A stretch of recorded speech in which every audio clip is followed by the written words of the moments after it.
საუბარი, როგორც ცნობილია, პატრიოტთა ალიანსი სტუმრობდა რუსეთს, მოსკოვს, მათ გამართეს იქ შეხვედრები და სამი მთავარი მოთხოვნით ჩამოვიდნენ, რომ ოკუპაციის კანონი გადახედვას საჭიროებს იმისთვის, რომ რუსი დეპუტატები უპრობლემოდ ჩამოვიდნენ და ბარიერები საოკუპაციო რეჟიმების წარმომადგენლებისაც მოეხსნათ. პატრიოტთა ალიანსი ასევე ქართულ ოცნებასთან კიდევ ორ საკითხის დაყენებას აპირებს. ეს არის საოკუპაციო რეჟიმებთან პირდაპირი დიალოგი და ნატო რუსეთს საქართველოს მოლაპარაკების ახალი ფორმატის შექმნა.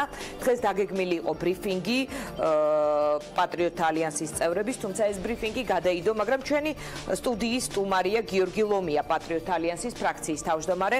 ბატონ გიორგი, ძალიან დიდი მადლობა, რომ ხართ ჩვენთან ერთად და ჩვენ უშუალოდ შეგვიძლია უკვე ვისაუბროთ თქვენი მესიჯები, რომლითაც ჩამოხვედით მოსკოვიდან. პირველ რიგში, რატომ გადაიდო დღეს მედია ელოდებოდა, სხვათა შორის, თავად თქვენ დაანონსეთ, რომ ორშაბათს ასევე სტენოგრამასაც კი აჩვენებდით მედიას, თუ რა საუბრები გამართეთ მოსკოვში, მაგრამ ესეთი შეხვედრა არ შედგა დღეს. მოგესალმებით პირველ რიგში, მივესალმებით თქვენს ტელემაყურებელს. რაც შეეხება დღევანდელ ბრიფინგს, სხვადასხვა გარემოებიდან გამომდინარე, თქვა ჩვენ ჩავთვალეთ, რომ 19-ში უფრო შედეგიანი იქნება ბრიფინგის გამართვა, ამიტომ გადავდეთ 2 დღით. რაც შეეხება საოკუპაციო კანონის გადახედვას იმისთვის, რომ რუს დეპუტატებს ჰქონდეთ საშუალება ჩამოვიდნენ საქართველოში, არა, საკითხი ესე არ იდგა. რუს დეპუტატებს დღესაც შეუძლია ჩამოვიდნენ საქართველოში და ჩამოდიან კიდევაც, არ ვიცი რამდენად გაქვთ თქვენ ინფორმაცია. საოკუპაციო კანონის გადახედვა საჭიროებს ზუსტად იმის გამო, რომ ჩვენ ქართველებს ჩვენ არ შეგვიძლია გადავიდეთ აფხაზეთში, ჩვენ არ შეგვიძლია გადავიდეთ ცხინვალში, იმ ადამიანებს არ შეუძლია მოინახულონ. საქართველოს მოქალაქეებს ეს არ ეხებათ, იმიტომ რომ საქართველოს მოქალაქეებად ითვლებიან იქ მცხოვრები ადამიანების და მათაც აქვთ ეს საშუალება გადავსკათ მოსვლის. რეალურად ეს კანონი არ მუშაობს. პრობლემა ამაშია, რომ რეალურად ეს კანონი არ მუშაობს. ჩვენ ბევრი რამე ჩვენ მოსკოვშიც კი ვთქვით, რომ თუ რაიმე შეთანხმებას მივაღწევთ, მოდით ეს ქაღალდზე არ იყოს მხოლოდ პრაქტიკულადაც მან ასე ვთქვათ მოიპოვოს მოქმედების საშუალება. აქედან გამომდინარე, ეს რეალურად არ მუშაობს, ამის გამო ჩვენ ვიყავით ჩასულები მოსკოვში, არა იმიტომ, რომ მოსკოვს აქვს პირდაპირი გავლენა სოხუმზე და ცხინვალზე, არა, ჩვენ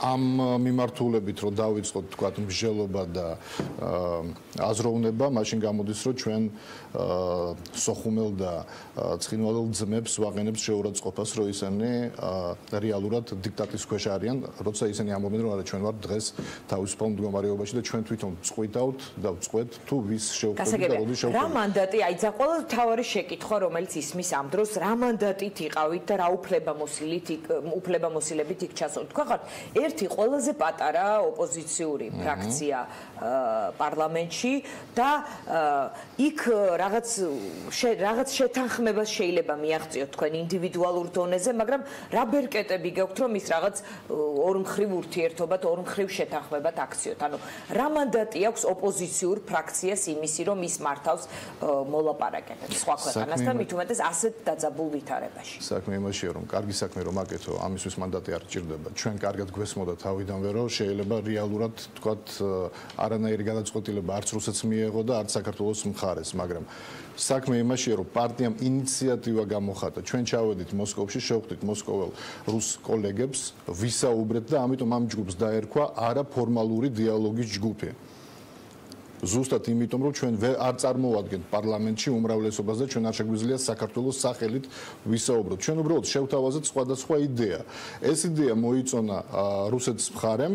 ჩვენ ახლა ჩამოვიდით საქართველოში, ჩვენ ქართულ კოლეგებს უნდა ვესაუბროთ ნატოზე, ნატოს ფორმატზე რო ვსაუბრობთ. აი რა ფორმა, რა შეთანხმებებზე საუბარი დაიწყო? გასაგებია თქვენ მუდამ არაფორმალურ რეჟიმში ხომ არ დარჩებით, ანუ გინდათ რომ რაღაც ტიპის ძვრებს დაუდოთ სათავე. როგორ უნდა მოახერხოთ ეს? ამაზეც კითხავთ კიდევ ერთხელ, მაგრამ აი რა შეთანხმებებზე დაიწყო საუბარი? მე ჩამოვთვალე 3 თემა და თქვენ იქნებ განავრცე. კი ბატონო, დიანა, ანუ ზუსტად ამას ვამბობ. შეიძლება საერთოდ არაფერი არ გამოვიდეს ჩვენი აი ამ ვოიაჟის შემდეგ, მაგრამ ჩვენ უბრალოდ იმაში ვარ დარწმუნებული, რომ თუ ნაბიჯი არ გადაიდგმება, საერთოდ არაფერი არ შეიცვლება. ანუ ჩვენ იქ ჩასვლა იმის მოლოდინი კი არ იყო, რომ ეხლა შეიცვლება ყველაფერი, გაიხსნება გზები სოხუმშიც, ცხინვალშიც და ჩვენ ისევ სტატუს კვოს აღვადგენთ იმ ტერიტორიებთან. არა, ჩვენ უბრალოდ გადავდგით ეს ნაბიჯი, რომ 25 წლის განმავლობაში, რასაც ჩვენ ახლა ველოდებით, თქვა, თუნდაც ჟენევის ფორმატიდან, თუნდაც კარასინ აბაშიძის ფორმატი. კარგი ფორმატებია, კარგია, რომ ეს ფორმატი არსებობს, მაგრამ 25 წლის განმავლობაში არაფერი არ შეცვლილა. მოდით პირდაპირ თქვა და ეს ნუ დაუკარგავთ ამ სიმართლეს. 25 წლის განმავლობაში ერთი ნაბიჯი ჩვენ არ წავიწიეთ წინ. ანუ დრო უკვე რაღაცა გავაკეთოთ და რაღაც ნაბიჯი გადავდგეთ. ჩვენ გადავდგით ეს ნაბიჯი, კიდევ ერთხელ ვიმეორებ, ჩვენ არ ველოდებით და ის ილუზიები არ აგვაქვს ჩვენ, რომ ხოვალ რაღაცა შეიცვლება უკეთესობისგან, მაგრამ ის რომ ჩვენ ვიჯდებით საქართველოში და საერთოდ არაფერს არ გავაკეთებთ, დარწმუნებული ვარ, რომ საერთოდ არაფერი არ შეიცვლება. უმრავლესობა რაიმე ტიპის კომუნიკაცია გქონდათ, ვიდრე წახვიდოდით, ვინმე მიცოდა, რომ თქვენ მოსკოვში მიდიოდით ამ შეხვედრაზე? ჩვენ ღიად პარლამენტის ტრიბუნიდანაც ქალბატონმა ადამ გააკეთა ფაქტიურად განცხადება, უბრალოდ ეს არ იყო განაცხადი, რომ ჩვენ მივდივართ მოსკოვში. მან თქვა, რომ დიალოგია საჭირო, რომ ჩვენ უნდა დავიწყოთ პირველ ნაბიჯი უნდა გადავდგათ. ქალბატონი ადა თქვენ იცით, რომ ერთადერთი აფხაზი ქალია პარლამენტში. ანუ ფაქტიურად ჩვენ მთელი ეს ბერკეტები, ანუ ჩვენი პარტიის მხრიდან მივეცით მას, იმიტომ რომ აფხაზ ქალს უფრო კარგად ესმის თუ რა პრობლემის წინაშე ვდგავართ, ვიდრე შეიძლება რომელიმე ჩვეულებრივ აბივატელს, მაგრამ საქმე იმაშია კიდევ ერთხელ ვამბობ, რომ ეს ნაბიჯი უნდა გადამდგარიყო. 25 წელიწადი გავიდა, არაფერი არ შეიცვალა. გადავდგათ ეს ნაბიჯი, თუ ეხლაც არაფერი არ შეიცვლება. რა შეიცვლება? მოდით, რა სამხრივ ფორმატზეა საუბარი და ამ ვინ უნდა შედიოდეს და რა უნდა გადაწყვიტოს ამ სამხრივმა ფორმატმა? აქ საუბარი იყო ნატო, საქართველო, რუსეთი. ანუ ამ ფორმატზე იყო საუბარი. თუ რას წარმოადგენს და რას ნიშნავს ეს ფორმატი ჩვენი ხედვით. რუსეთს ეშინია რომ ნატო გამოიყენებს საქართველოს ტერიტორიას როგორც პლაცდარმს თავის ესე ვთქვათ სარაკეტო დანადგარებისთვის. ჩვენ ვამბობთ რომ თუ რუსეთს ამის შიში აქვს, ასე ვთქვათ, და რუსეთს არ უნდა რომ საქართველო იყოს გამოყენებული როგორც პლაცდარმი, იმიტომ რომ ეს აგრესიას იწვევს რუსეთის მხრიდან, მოდით ნუ გავაღიზიანებთ რუსეთს, ნუ განვალაგებთ აქ ამ ბაზებს, მაგრამ ნატოსთან ჩვენ ავწყვეთ ურთიერთობას, ჩვენი კონტინგენტი, ხო, სამხედრო კონტინგენტი არის, იღებს მონაწილეობას სხვადასხვა ცხელწერტილებში, ნატოს ოპერაციებში, ანუ ის გააგრძელებს ამ ფორმატში მუშაობას ნატოსთან, მაგრამ არ განვალაგებთ რომ რუსეთს არ გავაღიზიანოთ და საერთოდ არა მხოლოდ რუსეთმა, არც ერთმა მეზობელ სახელმწიფომ არ იგზნოს საფრთხე საქართველოს ტერიტორიაზე. ანუ ჩვენი მეცადინეობა იქეთკენ უნდა იყოს მიმართული, რომ არ გავაღიზიანოთ რუსეთს. ჩვენი მეცადინეობა იქით იყოს მიმართული, რომ საქართველოს კომფორტულად იგზნოს თავი. პირველ რიგში საქართველოს ინტერესი უნდა იყოს დაცული. თუ საქართველოს ინტერესი დაცული არ არის, ნატო ამბობს, რომ უნდა განვალაგოთ ბაზები. ამ დროს აგრესია მოდის რუსეთის მხრიდან. საქართველოს ინტერესი დაცულია? არ არის დაცული. თუ ჩვენ ვამბობთ, რომ ნატოზე უარს ვამბობ და რუსეთთან მივდივართ არა მხოლოდ დიალოგზე, არამედ თანამშრომლობაზე.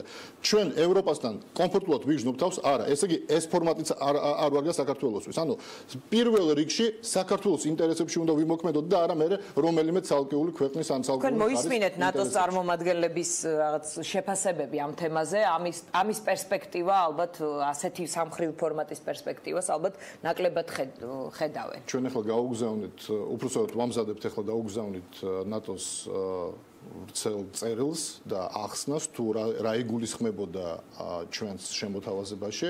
მე ვფიქრობ, რომ ის შეცდომაში იყო შეყვანილი, ეთყობა უთხრეს, რომ რუსეთს უნდა კითხო საქართველოსთან უნდა კონდეს თუ არა ურთიერთობა. ანუ ჩვენ ამაზე არ ვსაუბრობდით. კარგი, შეხვედრაზე იყო თუ არა თქვენი მხრიდან დასმული საკითხი და რა პასუხი მიიღეთ იმ დინამიკაზე, რომელიც არის ახლა საოკუპაციო ხაზთან იგულისხმება საზღვრის აღნიშნული ბანერების გავლება, ასევე მავთულხლართების გავლება, რომელიც იქ დღითი დღე უფრო მეტი ადამიანის ცხოვრებას ეხება, მის მოსავალს ეხება და მის უსაფრთხოებას ეხება.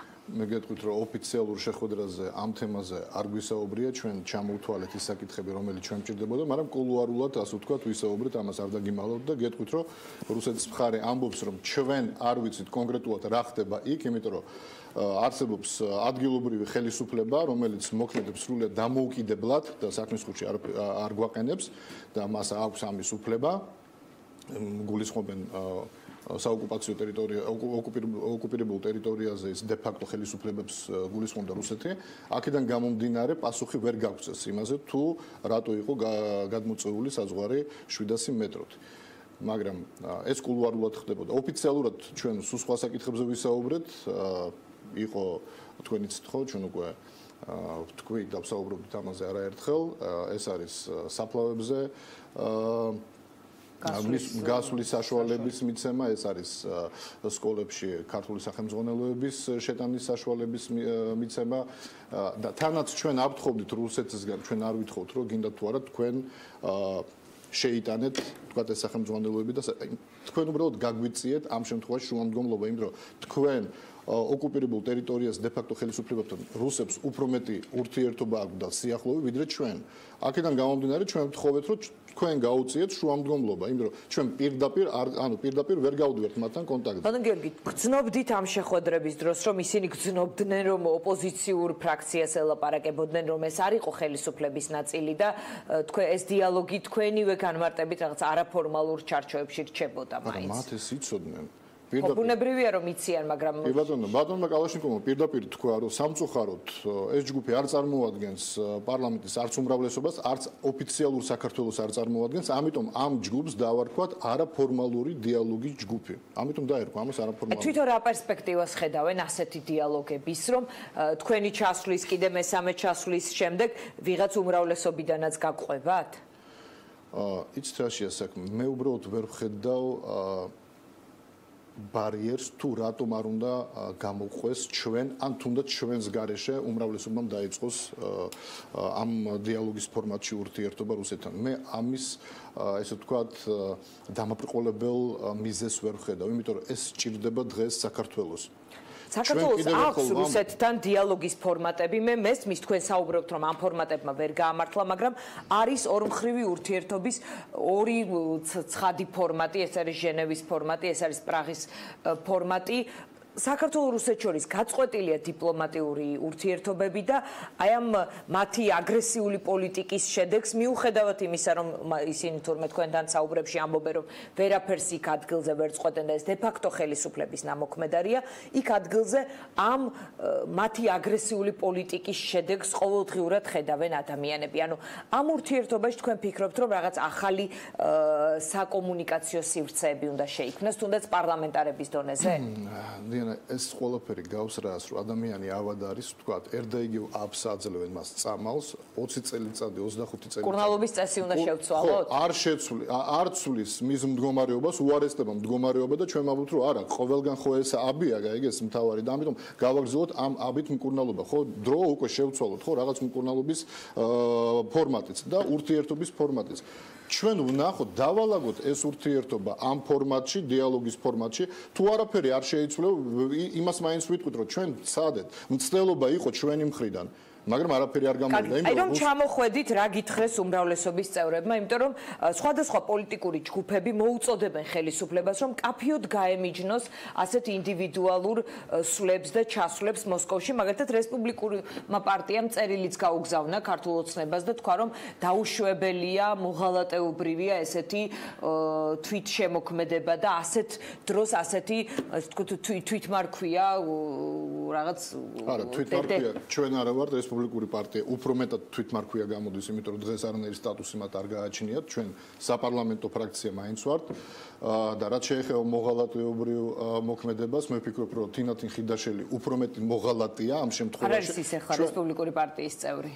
არა აქვს მნიშვნელობა. იმ პერიოდში იყო რესპუბლიკური პარტიის წევრი, როდესაც ის ამბობდა, რომ აფხაზეთის გარეშე და ცხინვალის გარეშე ჩვენ მზად ვართ შევიდეთ ნატოში. ანუ ის კარგავდა ამ ტერიტორიებს და უარს ამბობდა ტერიტორიებზე. ამაზე მეტი ღალატი რაღა გინდა. ჩვენ კიდევ ერთხელ ვამბობთ, ჩვენ დღეს ვმოქმედებთ საქართველოს რა განცხადებას დაყნობით, ეს რაღაც ფოლკლორის ჟანრია, მაგრამ არა, ეს გამოქვეყნებული იყო. თუ არ ვწდები ეს განცხადება გაკეთდა 2020-ში თუ 5-ში. არა, არ არის თინახიდაშელი ახლა რესპუბლიკური პარტიის წევრი. მე გეკითხებით, უმრავლესობამ რა კომუნიკაცია გქონდა თქვენ უმრავლესობასთან თქვენი დაბრუნების შემდეგ? აი რა დაბრუნების შემდეგ მე უმრავლესობის არც ერთი წევრი ჯერ არ მინახავს. როდესაც მექნება მათთან კონტაქტი, გიპასუხებთ თუ რა. კარგი, აი რას აპირებთ მათთან შეხვედრას და რის თქმას?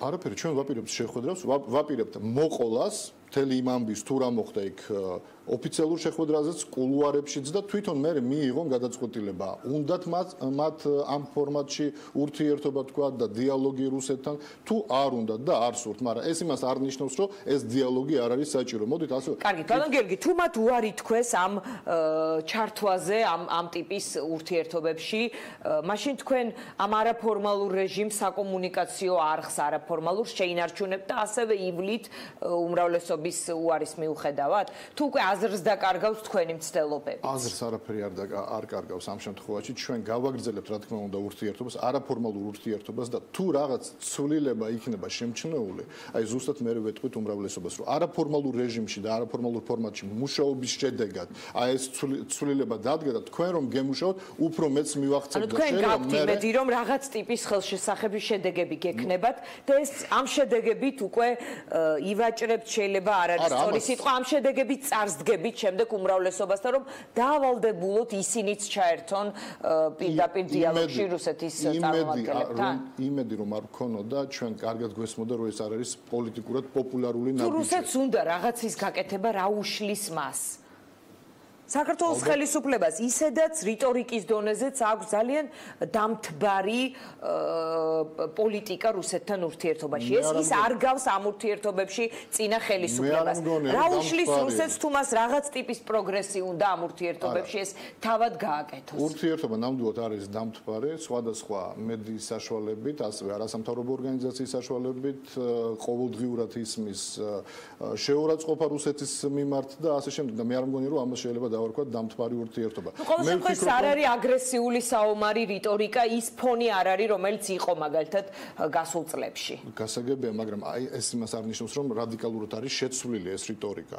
ანუ ეს ამას არ ნიშნავს. მე კიდევ ერთხელ ვამბობ, დიალოგის ფორმატში რო გადავალ, თუნდაც არაფორმალურ დიალოგში, მან უნდა იყოს გამოყენებული უმაღლეს დონეზე გამოყენებული დიპლომატია. ანუ ჩვენ ვიცით, რომ ოკუპირებულია ჩვენი ტერიტორიები, მაგრამ ეს იმას არ ნიშნავს, რომ ყოველ დღე და ყოველ წუთს ჩვენ უნდა ვთქვათ, რომ შენ ხარ ოკუპანტი. ჩვენ უნდა ვუთხრათ ეს? აბა რა უნდა ვუთხრათ, რომ შენ ხარ კარგი მეზობელი კეთილი? ჩვენ უნდა ვუთხრათ, რომ ჩვენ გვინდა კარგი მეზობლობა. ჩვენ გვინდა რომ ჩვენ ვიყოთ ერთმანეთს კარგი მეზობელი და ამისთვის უნდა გაკეთდეს ეს თორე ჩვენ რო ეხლა თქვენ რომ მეზობელი ყავდეთ რომელიც ყოველდღე გაწუხებთ თქვა და ოკუპირებული კი არა და თქვენი ერთ-ერთი ოთახი თქვა აქვს დაკავებული და თქვენ გინდათ რომ გააძევოთ მიმართეთ სხვა მეზობლებს არ გიშველათ სხვა მეზობელმაც ვერაფერი ვერ გაუკეთა და თქვენ ყოველდღე გამოდიხართ ლანძღავთ აგინებთ ეუბნებით რომ შენ ხარ ადამიანი რომელმაც ძალი დაიკავა და თქვენ ფიქრობთ რომ ამის შედეგად ის დათმობს თქვენ ოთახს თუ თქვენ უბრალოდ შეგიძლიათ უთხრათ რომ მოდით მეზობლები ვიყოთ მაგრამ ნორმალური ურთიერთობა რო აღდგეს დათმე ხა შენ ანუ ხელისუფლების უმაღლესი თანამდებობის პირებს ურჩევთ რომ რაღაც რიტორიკას გადააწყონ რუსეთთან ურთიერთობაში თქვენ როგორც ერთმა პოლიტიკოსმა ერთმა პარლამენტარმა ასეთი რჩევა შეიძლება მისცეთ რასაკვირველია არ მხოლოდ რუსეთის მიმართ ნებისმიერ ქვეყანასთან რომელთანაც ჩვენ გვექნება ან დაგვეძაბება სამომავლოდ ან გვაქვს თქვა რაღაც მეტნაკლებად დაძაბული ურთიერთობა რიტორიკა აგრესია შეურაცხყოფა თქვა აგრესიული რიტორიკა საქმეს არ უშველის მით უმეტეს დღეს ფხენიანი და სეული ერთმანეთთან საუბარს იწყებს ხო თქვენ ბატონ გიორგი მაგალითად ვერ ვიხსენებ მე მაგალითად პრემიერის ან პრეზიდენტის დონეზე აგრესიულ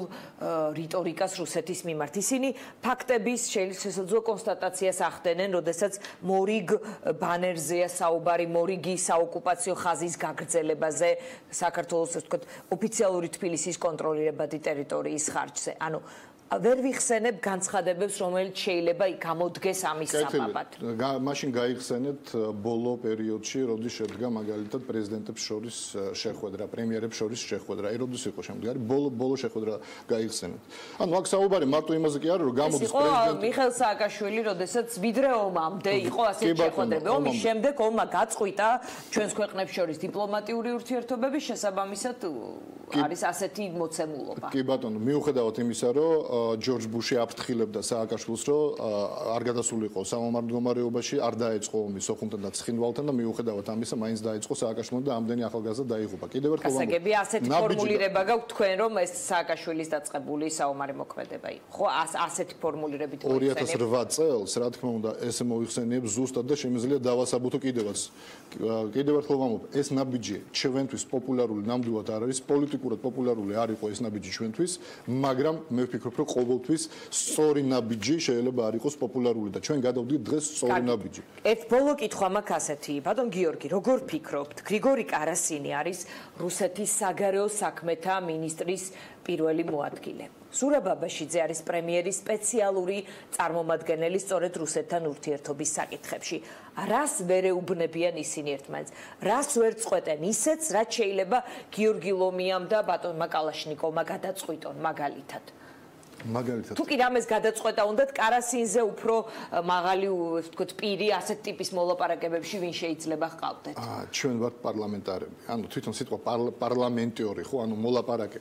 ჩვენ ვართ პარლამენტარები. ჩვენ ხვდებით ერთმანეთს და ვსაუბრობთ ნებისმიერ თემაზე. ეს ზუსტად შეიძლება ისეთ თემებზე და ისეთი ტონით და ისეთი რიტორიკით ერთმანეთს ვესაუბროთ, რასაც განა ვერ გაბედავს, უბრალოდ არ აძლევს ესე ვთქვათ პროტოკოლი არ აძლევს სხვადასხვა საშუალება იგივე კარასინს, იგივე აბაშიძეს ერთმანეთს რო ესაუბროთ. ჩვენ ვართ პარლამენტარები, ჩვენ ერთმანეთს სხვადასხვა თემებს ესე ვთქვათ ვუზიარებთ და ვიხილავთ თუ რამდენად სწორია, რამდენად არასწორია რომელიმე გადადგმული ნაბიჯი. მე ვერ ხვდები უბრალოდ რატომ იწვევს ეს გაღიზიანებას, თუ კი კარასინი აბაშიძის ფორმატი არსებობს, რომ არსებობდეს პარლამენტარ შორის რაღაც გაღიზიანებას კი არ იწვევს, უბრალოდ გაუკვეველია რა შეიძლება მიაღწიოს ფრაქციამ, რომელსაც არ აქვს ძალაუფლება, რომელსაც არ შეუძლია იქ რაღაც მიღწეული შეთანხმების შემდეგ ვთქვათ ასრულება რეალობაში. აქ არ არის საუბარი, აქ არის საუბარი ნაბიჯის გადადგმა. გადავდგით ეს ნაბიჯი და ეხლა მოუწოდებთ ჩვენს კოლეგებს უმრავლესობიდან, რომ დაფიქრით, გჭირდება თუ არ გჭირდება თქვენ ეს ფორმატი. ამბობენ, რომ არ გჭირდება. ჩვენ ვამბობთ, რომ საქართველოს გჭირდება. ეს ფრაქცია საქართველოს პატრიოტებს კი არ გჭირდება. საქართველოს გჭირდება და ჩვენ არ ვამბობთ, რომ ანუ უნდა დაველოდოთ, აიყოლიებთ თუ არა უმრავლესობა ამ ვთქვათ საკომუნიკაციო სივრცის გამოყენებაში. ჩვენს მიერ გადადგმული ნაბიჯი არის სწორი და აქედან გამომდინარე რა შედეგს მივიღებთ, ამას რა თქმა უნდა დრო გვიჩვენებს, მაგრამ თუ ვერ მივიღებთ ამ შედეგს, იმას მაინც ვიტყვით, რომ მცდელობა იყო, მაგრამ ეს მცდელობა გასაგებია. დიდი მადლობა გიორგი ლომია, პატრიოტთა ალიანსის ფრაქციის თავმჯდომარე იყო ჩვენი სტუმარი. რეკლამის შემდეგ დავბრუნდებით თემით, რომელზეც გადაცემის დასაწყისში ვსაუბრობდით გაუპატიურების მუქარა და შეურაცხყოფელი განცხადება